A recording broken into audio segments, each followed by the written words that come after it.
Hello guys, mayroon tayong repair na water pump dito. So ayaw mag-automatic shut off ito.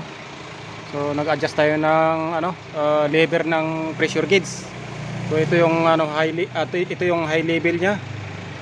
High level ng automatic switch off. Saka ito yung low level ng automatic shutdown. Yan yung ina-adjust guys. At ito ina-adjust ito sa 20 PSI.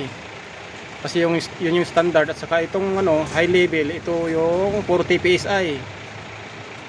So yung 40 PSI natin, pag na-reach yung 40 PSI, mag-automatic shutdown dapat. So ito nangyari dito, hindi nag-automatic shutdown. So ang ginawa ko, nag-adjust tayo ngayon. So ngayon i-observe natin kung ilan yung pressure niya during